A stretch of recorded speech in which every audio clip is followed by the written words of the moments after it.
प्रणाम भारत, जय श्री राम, वंदे मातरम। इस समय रात के 11:55 हो रहे हैं और मैं बैठी हूँ रिकॉर्डिंग करने के लिए। मैं एक्चुअली मुझे टाइम सुबह से आज नहीं मिला। हाँ, आप सभी लोगों को बसंत पंचमी की बहुत-बहुत शुभकामनाएँ और बधाइयाँ। टाइम मुझे नहीं मिला क्योंकि दिन भर मेरा बहुत बिज़ी शेड्यूल था। आज मैं कई जगह मेरे इवेंट्स लगे हुए थे और मुझे जाना था बसंत पंचमी की पूजा के लिए। और अभी भी मेरे सर में पूरा गुलाल और अबीर भरा हुआ है और मैं बहुत लेट लौट के आई हूँ और मेरे से रहा नहीं गया। ऐसी न्यूज़ मैंने आज चलते-फिरते मैंने सुनी तो मुझे लगा कि बहुत लोगों ने वीडियो इसके ऊपर बना दिए हैं, छोड़ो रहने दो क्या फ़र्क पड़ता है। बट वो अंदर से मुझे लगा कि नहीं, अ, ये आवाज़ जितनी ज़्यादा लोग उठाएँ उतना ज़्यादा ज़रूरी है उठाना, उतना ज़्यादा ये आवाज़ बुलंद होगी, उतनी ज़्यादा ये आवाज़ फैलेगी। मेरा चैनल छोटा है लेकिन मेरा चैनल बहुत रिस्पॉन्सिबल है। मेरा चैनल धीरे-धीरे आप लोगों की वजह से ग्रो कर रहा है और आप लोगों के बेस्ट विशेज़ मेरे साथ में हैं और आप लोग इसको शेयर करिए मेरे वीडियोज़ को और लाइक ज़रूर करिए और जितने भी आपके जान-पहचान के लोग हैं उनको ज़रूर बोलिए कि मेरे वीडियोज़ वो देखें। बहुत मेहनत लगती है और बहुत मन से मैं आती हूँ आप लोगों के सामने। Now coming back to the topic. आज पार्लियामेंट में राहुल गांधी ने एज़ यूजुअल जो उनका बकवास होता है वो किया है और नया टूल किट उनका फॉरेन कंट्री से आ गया है और थोड़ा देर से आया अब की बार, थोड़ा-सा देर से आया जैसे कि मोदी जी ने भी कहा कि पहली बार ऐसा हुआ है कि किसी ने हंगामा नहीं किया था। अ, और प्रेसिडेंट ने जब बोला तो उसके बाद जो हंगामा हुआ उसके ऊपर तो प्रियंका गांधी चुप रही थी लेकिन राहुल गांधी को लगा कि बहुत बोरिंग है क्योंकि उनको थाईलैंड की आदत है और मम्मी को जो है ओल्ड लेडी समझ में आया जबकि she herself is a very old haggard lady, haggard वो है वो। तो चलिए उसको हम छोड़ देते हैं। दूसरी न्यूज़ जो आई थी वो एक उस लेडी के बारे में आई थी जो इलाहाबाद की गलियों में घूमती थी, अपना आँचल फैलाती थी और मुँह दिखाई माँगती थी। मुँह दिखाई का मतलब जो नॉर्थ के लोग हैं वो अच्छी तरीके से समझते होंगे पूर्वांचल के साइड में कि बहू जब पहली बार आती है तो उसकी मुँह दिखाई होती है ससुराल में और उसको गिफ्ट्स मिलते हैं। तो उस लेडी ने अपना आँचल फैला कर के गिफ्ट माँगा, अपनी मुँह दिखाई माँगी कि मेरे को मुँह दिखाई अब दीजिए और मुँह दिखाई में क्या दीजिए? अतीक अहमद और उसका भाई अशरफ की जीत। और बोला कि मैं यहाँ की बहू हूँ और बहू कैसे होती है क्योंकि उनके जो ससुर जी थे हरिवंश राय बच्चन जी, तो वो शायद इलाहाबाद यूनिवर्सिटी में प्रोफ़ेसर थे, पढ़ाते थे और उस नाते वो इलाहाबाद की उन्होंने मैं प्रयागराज नहीं यूज़ करूँगी क्योंकि उस समय इलाहाबाद हुआ करता था। और उन्होंने उस समय बोला कि मैं इलाहाबाद की बहू हूँ और मेरे को आप मुँह दिखाई दीजिए। I am talking about Jaya Bachchan, prestigious Amitabh Bachchan जिनकी वो वाइफ है एंड सुपर प्रेस्टीजियस उनके जो ससुर थे रिस्पेक्टेड हरिवंश राय बच्चन जी। मुझे नहीं पता कि ये एक इस फैमिली पे इतना बड़ा दाग उस लेडी ने लगाया है जो कि किसी से भी लड़ जाती है, किसी से भी भिड़ जाती है। चाहे वो फैन्स हों, चाहे वो रिपोर्टर्स हों या सड़क पे चलता कोई भी आदमी हो। और तो और राज्यसभा में जो हमारे वाइस प्रेसिडेंट है जगदीप धनखड़ जी, उनको भी वो मुँह चिढ़ाती हैं। उनको भी उनसे भी भिड़ जाती है, उनसे भी गाली-गलौच जैसी लैंग्वेज में बात करती हैं। उनको भी उस चेयर को कोई रिस्पेक्ट नहीं दिखाती जो वाइस प्रेसिडेंट की चेयर होती है। बहुत ज़्यादा फ्रस्ट्रेटेड, बहुत ज़्यादा बदतमीज़, बददिमाग और बहुत ही ज़्यादा जिसे कहते हैं ना कि चिड़चिड़ी मक्खियाँ नहीं होती है, बरैया, पीली वाली जो बरैया होती है कि आप ज़रा-सा उसको छेड़ दीजिए, ज़्ज़ करके वो पीछे पड़ जाती है और बिना काटे वो दम नहीं लेती है। उसी तरीके की हालत हो गई है जया बच्चन की और मैं जी तो बिल्कुल भी उस औरत के साथ में नहीं लगा सकती हूँ क्योंकि जो बयान उस औरत ने दिया है पार्लियामेंट में बाहर आकर के, मुझे लगता है कि बहुत सारी धाराएँ बनती हैं, बहुत सारे केसेज़ उस औरत के ऊपर बन सकते हैं। क्योंकि जब या इस चीज़ को ज़रूर जो है संज्ञान इसका लेना चाहिए। अगर राहुल गांधी के साथ में सोनिया गांधी ने जब प्रेसिडेंट मुर्मू को बोला था कि वो बेचारी औरत है, हैगर्ड बेचारी ओल्ड लेडी है, तो उसके ऊपर उनसे जवाब तलब पूछ लिया गया था, हालाँकि जवाब अभी तक आया नहीं है। उनकी जगह पे प्रियंका गांधी ने आके ज़रूर अपनी माँ की पैरवी किया है लेकिन दैट इज़ नॉट सफिशिएंट। तो अगर सोनिया गांधी के ऊपर हो सकता है संज्ञान लिया जा सकता है तो जया भादुड़ी जो है वो क्या है? It is high time now, high time कि इस औरत को अब रोका जाए, इस औरत को उसकी औकात याद दिलाई जाए, उसको बताया जाए कि तुम जो करती हो वो एक्सेप्टेबल नहीं है। और अब की बार तो हद पार कर दी। वो जिस पार्टी से बिलोंग करती हैं वो है नॉर्मल है, मुझे लगता है कि बहुत नॉर्मल है उस पार्टी में, क्योंकि उनके जो मुखिया थे उस पार्टी के, समाजवादी पार्टी के, तो उनका एक बयान था जो बड़ा आज तक लोग बड़े बोलते हैं कि लड़के हैं, लड़कों से गलती हो जाती है। मतलब यंग लड़के अगर रेप करते हैं तो रेप करना कोई मतलब गलती हो जाती है, लेकिन जो रेपिस्ट है उसको लेकर के तो बहुत दिल में प्यार और मतलब डर था कि कहीं कुछ हो ना जाए उनके साथ में, पुलिस कुछ कर ना दे, तो उसके लिए जो है। लेकिन जो लड़की जो सफरर है उसका क्या, उसके बारे में कभी सोचा था मुलायम सिंह यादव ने? जबकि मुलायम सिंह यादव का भी भरा पूरा परिवार है, बेटियां हैं, बहुएं हैं, लेकिन जब अपने ऊपर आती है ना तो आदमी सोचता नहीं है, उसको लगता है नहीं नहीं हम तो सेफ हैं। क्यों? क्योंकि हमारे पास में तो बाउंसर्स है, हमारे पास में तो एसपीजी की हमारी सिक्योरिटी है, तो हमारी बहू बेटियों को कोई कैसे कर सकते हैं, दूसरी की बहू बेटी तो भेड़ है, बकरी है, चलो कोई बात नहीं, होने दो जो भी होता है।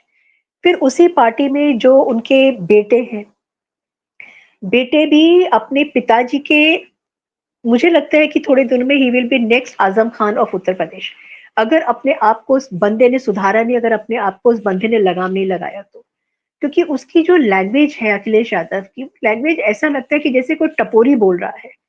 और यूपी में से निकल करके अब वो दिल्ली चला गया है, मेंबर ऑफ पार्लियामेंट है वो, लेकिन उसकी सारी जो कहते हैं ना कि उसको चैन नहीं है उत्तर प्रदेश में अपनी नाक, जो उसकी टेढ़ी नाक है, उसको डाले बिना। वो यहाँ पर भी ऐसी ऐसी बातें करता है, ऐसी ऐसी बातें बोलता है। अभी अगर आपको याद है तो रिसेंट अभी मिल्कीपुर के जो अवधेश राय हैं, उनके जो ट्रॉफी जिसको लेकर के घूमता है, ये आगे बिठाता है अपने साथ में, उसका रोना तो भी मैं बाद में बताऊंगी। लेकिन उससे पहले जब एक मिल्कीपुर में एक 12 साल की लड़की को जब रेप कर दिया था मोहित खान ने, और मोहित खान का जो सपोर्ट हेल्पर था, उस समय क्या हुआ था, डीएनए की मांग कर लिया था। उस लड़की लड़की को बोला कि लड़की का कैरेक्टर खराब है, मगर मोहित खान वो बुढ़ा जो है वो इस लायक ही नहीं है कि वो कुछ कर सकता है। मतलब चैलेंज वहां पर भी किया, लेकिन अल्टीमेटली क्या हुआ कि आपने किसका साथ दिया था? और वो जो हम्टी डम्टी जिसको लेकर के साथ ही घूमते हैं अखिलेश यादव, अभी बुक्का फाड़ के अभी वो रो रहा था। क्यों रो रहा था? क्योंकि 22 साल की एक लड़की है, और ये बताना इनको बहुत जरूरी है कि वो दलित लड़की है, उसके साथ में 3 लोगों ने शायद रेप किया है, और सेकंड निर्भया जैसा उसको बोला जा रहा है। और न्यूज़पेपर वगैरह भी जो है बहुत इलैबोरेट करके, बहुत डीप में जा करके क्या किया, आंखें कैसे फोड़ी, प्राइवेट पार्ट्स में क्या किया, सब चीजें बहुत ऐसी पिक्चर बना देते हैं कि कुछ इमेजिनेशन के लिए बचता ही नहीं है। मीडिया भी सोचती नहीं है बिल्कुल भी उस फैमिली के बारे में, उस माँ बाप के बारे में, उस भाई बहनों के बारे में, चाचा मामा ताई ताऊ के बारे में, जो अगर वो पढ़ेंगे तो उनको कैसा लगेगा कि उनकी जो बेटी चली गई है, उसको पोस्टमार्टम तो बहुत छोटी सी चीज होती है, कैरेक्टर असैसिनेशन छोटी सी चीज होती है, लेकिन किसी की बॉडी के साथ में कुछ ऐसा कर दो कि वो बंदा या वो बंदी मर ही जाए, और उसके बाद में फिर आप उसको बता रहे हो कि क्या किया था, दलित, ये जरूर ऐड किया था। और प्रियंका वाड्रा ने भी जो है बोला है कि मतलब अयोध्या में भागवत पट कथा में लड़की गई थी, मतलब उसको ये बताना जरूरी था कि वो अयोध्या की बात है। उसको ये भी बताना जरूरी था कि वो जो है भागवत कथा में गई थी, दलित थी, उसके साथ में ये हुआ। केरला में जाओ ना प्रियंका वाड्रा, केरला में जाके देखो, वहां पे ये सब चीजें नॉर्मल है। चर्चेस में क्या हो रहा है वहां पे छुपी हुई चीजें नहीं है। बट नहीं, आपको आपको वो बोलना है जो हमारे देश की, अच्छा एक तरीके से मुझे लगता है बहुत अच्छा है, बोलिए जितना आपको बोलना है, आप लोग जितना ज्यादा बोलते हैं, हम हिंदू उतना ज्यादा यूनाइट होते हैं, हम हिंदू उतना ज्यादा स्ट्रांगली एक दूसरे के साथ में अब जुड़ने लगे हैं। तो इसका एक प्लस पॉइंट ये भी है, अगर प्रियंका वाड्रा को और अखिलेश यादव को और इन लोगों को समझ में आए तो। एंड मुझे लगता है कि डिम्पल यादव के बारे में कि what kind of wife she is also mother, वो खुद एक फीमेल है, और उनका हस्बैंड इतना बकवास करता है, तो सिर्फ एक कुर्सी की चाह के लिए वो इतना ज़्यादा उनके साथ भी हुआ है। हाँ, येस दैट रिमाइंड्स मी, उनके साथ में भी हुआ है, जहाँ पर वो स्टेज पे कहती हैं कि मैं भैया को बता दूँगी, मैं भैया को बोल दूँगी। और हो क्या रहा था, समाजवादी पार्टी के जो गुंडे हैं वो पैर छूने की भी एक जगह होती है, that is below the knees. अगर आपको नीचे बहुत ज़्यादा झुका नहीं जाता, आपकी कमर में दर्द होता है कि आप प्रॉपर फीट नहीं छू सकते हैं। नीज़ के नीचे, घुटनों के नीचे, मगर घुटनों से ऊपर अगर छुआ जाता है तो उसको बदतमीज़ी कहते हैं। और समाजवादी पार्टी के लोग वही काम कर रहे थे, और डिंपल यादव बहुत ज़्यादा अनकंफर्टेबल हो गई थी और उन्होंने कहा भी था कि मैं आपकी शिकायत करूँगी भैया से। मगर वो चीज़ है उनके अंदर जो कि इनको रोकती है अच्छा बनने से। अब मैं आती हूँ जया बच्चन के ऊपर। जया बच्चन ने क्या बोला है, कुंभ मेले में जब अभी मौनी अमावस्या के टाइम पे भगदड़ मची थी और बहुत लोगों की डेथ भी हो गई थी, मोस्ट मेरे ख्याल से शायद 30 लोगों के ऑफिशियली काउंट उनका बताया गया है। और सब लोग उस समय दम साधे बैठे हुए थे कि बसंत पंचमी का जो स्नान है वो ठीक से हो जाए।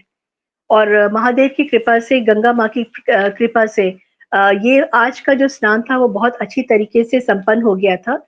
और मौनी अमावस्या के टाइम पे जो हुआ था, 2 दिन तक, 3 दिन तक किसी ने चूँ नहीं किया था। लेकिन वो कहते हैं ना कि जो खून लगा हुआ है गिद्ध की चोंच में, तो वो चोंच जो है बहुत ज़्यादा देर तक सफ़ेद नहीं रह पा रही थी। उसको लगा कि उसको लाल होना ही है, चाहे वो लाल टोपी, आप समझ सकते हैं। तो उन्होंने फिर वो बोलना शुरू कर दिया कि नहीं, बहुत सारे लोग उसमें मरे हैं, गवर्नमेंट ने वो बताया नहीं है, इतने सारे लोग पॉसिबल ही नहीं है कि आ सकते हैं वहाँ पे। तो अभी तक मेरे ख्याल से 30-40 करोड़ लोग आ चुके हैं, जिसके ऊपर कि जया बच्चन ने ये बोला कि हाउ इज़ इट पॉसिबल? ऐसे नहीं हो सकता है, वहाँ पे इतने सारे लोग नहीं आ सकते। हिंदू हो, बंगाली हो, ठीक है? और बंगाल के जो लोग होते हैं, जो औरतें होती हैं, जहाँ तक मैं जानती हूँ, मेरी भी फ्रेंड्स रही, वो बहुत ज़्यादा पायस लेडीज़ होती हैं। आपने क्या किया है? बॉलीवुड में जा कर के आप बिल्कुल ही बॉलीवुडियन हो गई हैं, वुड हो गई हैं, आप लकड़ी हो गई हैं। आपके अंदर कोई इमोशंस नहीं बचे है जया बच्चन। आपके हस्बैंड भी मुझे लगता है कि बहुत ज़्यादा साँस, पता नहीं, मुझे नहीं पता साँस वो बेचारे वो ले भी पाते होंगे कि नहीं ले पाते होंगे। क्योंकि केबीसी में आके वो जितना खुश दिखते हैं, तो शायद वो उनके लिए एक एस्केप रूट बन जाता है। फिर इन्होंने ये बोला कि किसी ने बोला पोस्टमार्टम, तो बोला कि पोस्टमार्टम की क्या ज़रूरत है? सारी बॉडी जो मरे थे, उन सबको जो है यमुना नदी में उनको सबको जो है सरयू वहाँ, सॉरी, गंगा नदी में, त्रिवेणी में उनको बहा दिया गया है। वो वाटर कंटामिनेटेड हो गया है। आप पैनिक क्रिएट कर रही हैं। एक केजरीवाल पैनिक क्रिएट कर रहा है, वहाँ यमुना में उसने क्रिएट करने की कोशिश किया था कि हरियाणा से जो पानी आ रहा है वो ज़हरीला पानी है, हरियाणा गवर्नमेंट उसमें ज़हर मिला रही है। पूरी दिल्ली में आग लगाने को तैयार था, और आप जो है पूरा का पूरा उत्तर प्रदेश में आग लगाने को आप तैयार हैं। क्या बात है भई? नहीं समझ में आती आपको सारी बातें ये? उम्र हो गई है आपकी। अब तो जो है थोड़ा-सा सुधर जाइए और थोड़ा-सा रिस्पॉन्सिबल होके बात करिए। इतना ज़्यादा मतलब इतना इर्रेस्पॉन्सिबल, मतलब सारी सीमाएँ आपने लाँघ दिया। आपका ही ससुराल है, नाम बदल गया है बस वो। जहाँ पे भीख माँगा था, आपने मुँह दिखाई माँगी थी। और इतने सारे लोगों के बीच में आप पैनिक क्रिएट कर रही हैं। इतने सारे लोगों को आप जो है मतलब महाकुंभ, ब 144 इयर्स के बाद में वो आया है, और आपके लिए बहुत ही ज़्यादा, मुझे लगता है कि अ, आपके लिए ना एक कर्स है कि आपकी ज़बान इतनी गंदी है कि आप वहाँ चाह कर भी, अगर आप चाहती भी होंगी मन ही मन में, तो आप जाके डुबकी नहीं लगा सकती। क्योंकि अगर आप डुबकी वहाँ पे लगाती तो आपके पाप कुछ तो कम हो जाएँगे। आप सबके नाम की एक डुबकी लगा सकती हैं वहाँ पे, घर भर में जितने आपके मेंबर्स हैं। मगर सबको आपने वो कर्स दे दिया है, क्योंकि आपकी ज़बान पे कर्स है। आप किसी से भी भिड़ जाती हैं, किसी को भी आप कुछ भी कह देती हैं। और मैं बिल्कुल लोगों से बोलूँगी कि प्लीज़ जितना ज़्यादा हो सके इस लेडी के अगेंस्ट में आवाज़ उठाइए, और इसको समझ में आना चाहिए। बहुत सारी धाराएँ इसके ऊपर लग सकती हैं, और वो धाराएँ लगाना ज़रूरी है, क्योंकि बहुत अति कर दी है इस औरत ने। अब की बार जो किया है, हम लोगों ने सब बर्दाश्त किया। सब ठीक था, मगर अब बर्दाश्त नहीं होता है। आज जो इस औरत ने बोला है, आप पार्लियामेंट मेंबर हो आप, राज्यसभा मेंबर हो, ये बात अलग है कि आप उस पार्टी के मेंबर हो जो पार्टी का एक अपना एक रिकॉर्ड है, उस पार्टी का जिसका अपना एक बेस ही यही है। लड़के हैं, लड़कों से गलती हो जाती है। चोरी करना, चमारी करना, गुंडागर्दी करना और उसके बाद में अगर हाँ, मैं अगर कुंभ की मैं अगर मैं बात करूँ तो वहाँ पे जो भगदड़ मची थी, 16,000 फ़ोन जो हैं वो एक्टिव थे उस समय जिस समय भगदड़ मच रही थी। मगर इस समय 16,000 फ़ोन जो है वो स्विच ऑफ हैं और 120 लोगों की एआई से एक पिक्चर उनकी बन के आई है जिसको कि मैच कराया जाएगा। और एक वीडियो वो भी सामने आया है जिसपे वो लड़के कह रहे हैं अखिलेश भैया ज़िंदाबाद, अखिलेश भैया ज़िंदाबाद। कहाँ जाएँगे वो अखिलेश यादव? आपका तो घर जो है वो बना रहेगा, आपका घर तो नहीं टूटेगा। मगर जो लोग कह रहे थे ना आपके लोग, उन सबके घर में बुलडोज़र ज़रूर चलेगा, क्योंकि आपने बाबा को वहाँ छुआ है, वहाँ आपने बाबा को टच किया है जहाँ पर बाबा बर्दाश्त नहीं कर सकते। इतनी सारी लोगों की लाशों के ऊपर रह करके आप लोग कैसे राजनीति कर लेते हैं?